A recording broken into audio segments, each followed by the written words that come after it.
পুরোটা রাস্তায় যখন গাড়ি চালাচ্ছি কোনো প্রবলেম হয়নি। ঠিক বাসার সামনে এসে আমি থমকে গেলাম, কারণ কিভাবে আমি আমার গ্যারেজে গাড়ি তুলব একটু করে নার্ভাস হয়ে গেছি। খুবই স্লিপ কাটে, যেহেতু বৃষ্টিতে ভিজে একদম জড়সড় আমি। অ্যাকচুয়ালি আজকে আমার মেয়ের ও লেভেল এক্সাম ছিল, ফার্স্ট ডে। তো তাড়াহুড়া করে বের হয়ে গিয়েছি, একদমই মাথায় ছিল না ওয়েদার খারাপ, রেইনকোট নিতে হবে। রেইনকোটটা দুইটা রেইনকোট আমাদের, একটা আমার মেয়ের একটা আমার। তো রেইনকোটগুলো এতদিন ডিক্কির ভিতরে ছিল। গত পরশু দিন কি জানি মনে করে আমি এটা বাসায় নিয়ে গেছি, ও হেলমেটের সাথে মনে হয় নিয়ে গেছি গাড়ি ক্লিন করার জন্য। তো আর নিচে নামানোর সময় পাই নাই। তো আজকে তাড়াহুড়া করে বের হয়ে গেছি। সকালবেলায় একদমই মাথায় ছিল না বৃষ্টি আসতে পারে, আর টাইমও শর্ট ছিল, টেনশন জাস্ট টাইমে ওঠানো ওকে। তো সে কারণে আর এত মাথায় নেই বৃষ্টি হতে পারে কি না, তাড়াহুড়া করে বের হয়ে গেলাম। এখন তো স্কুলে সুন্দরভাবে গিয়েছি, পরীক্ষা টরীক্ষা সব দিয়েছে। এরই মধ্যে ওকে যখন ওর স্কুলে ঢুকিয়ে দিলাম, তারপর পরেই বৃষ্টি আসলো। তো একদমই আমি তখন ভিজি নেই, আমি ওয়েটিং রুমে ওয়েট করেছি ওর জন্য, একদম প্রবলেম হয় না। কিন্তু বৃষ্টি দেখে একটু নার্ভাস ছিলাম, যাব কিভাবে, যেহেতু রেনকোট আনিনি, কিভাবে গাড়ি চালায় যাব, কন্টিনিউ যদি বৃষ্টি হতে থাকে তাহলে কিভাবে যাব। ওমা, কতক্ষণ পর দেখে বৃষ্টি থেমে গেছে। এরপরে আমার মেয়েও একটু আগে বের হয়ে গেছে, ওর এক্সাম সবাই থেকে একটু ডিফারেন্ট, কারণ ওর আইজিএসসির এক্সাম, এই জন্য ওর 1 ঘন্টা 45 মিনিটে এক্সাম শেষ, আর অন্যরা বের হবে 2 ঘন্টায়। তো সেজন্য ও আগে যখন আর্লি বের হয়ে গেছে, বলি যে অবস্থা খুবই খারাপ, খুবই কালো হয়ে একদম আকাশ টাকাশ অন্ধকার হয়ে গেছে।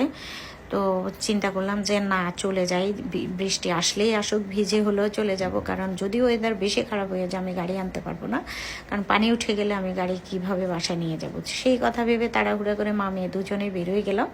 বের হয়ে সব কিছু ঠিক ছিল, ঠিক ফ্লাইওভারে যখন উঠেছি মনে হচ্ছে যে আমাদের মাথায় মনে মানে পাথর পড়তেছে, এরকম বরফের টুকরাগুলো মাথায় পড়তেছে, এত জোরে মুষলধারে বৃষ্টি আর প্রচণ্ড আকারে বাস পড়তেছে। এই ফার্স্ট টাইম আমি গাড়ি নিয়ে এরকম বৃষ্টি দিয়ে এরকম খোলা আকাশের নিচে আমি আসছি। আমি এমনি বিজলি এবং বাজ পড়াকে খুব বেশি ভয় পাই। বাসায় যখন থাকি তখন আমি কখনো জানালার সামনে যাই না, এবং পর্দা টেনে, আমি বিজলির আলোটাও আমি দেখতে পারি না, ওই আলোটাও আমাকে খুব ইরিটেট করে। তো সেই মানুষ আজকে আমি ফ্লাইওভারে যখন আসতেছি, চারদিক অন্ধকার, কার কার এরকম এক্সপিরিয়েন্স হয়েছে আমি জানি না, তবে আজকে আমাদের বিশাল একটা মানে ভয় কাজ করছে, আর জোরে জোরে বাস পড়তেছে, ওইটাকেই বেশি ভয় পেয়েছি। বৃষ্টিতে চালাচ্ছি, কোনো সমস্যা নাই, বৃষ্টিকে এনজয় করতেছি। মামে ফার্স্ট টাইম আমাদের একটা নতুন এক্সপিরিয়েন্স হয়েছে, কিছু করার নেই। শুধু আমি ভয় পাইছি আমার মেয়ের জন্য, যেহেতু ওর এক্সাম চলতেছে, স্টার্ট হয়েছে। তো আমার কলিজার টুকরা, কারণ ওর কিছু হোক আমি মা কখনো মেনে নিব না, আমার যা খুশি তা হয়ে যাক, কিন্তু আমার সন্তানের কিছু হোক এটা আমি কখনোই মেনে নিতে পারবো না। সেটার জন্য আমি একটু নার্ভাস ছিলাম। তো আল্লাহর রহমতে সুন্দরভাবে আসছি, আলহামদুলিল্লাহ, আল্লাহর কাছে অনেক শুক্রিয়া। তখন যদি স্টেপ না নিয়ে চলে আসতাম তাহলে এখন বিপদে পড়তাম। পুরো চিটগাঙে পানি উঠে যাচ্ছে দেখলাম নিউজে আমি বাসায় ঢুকে।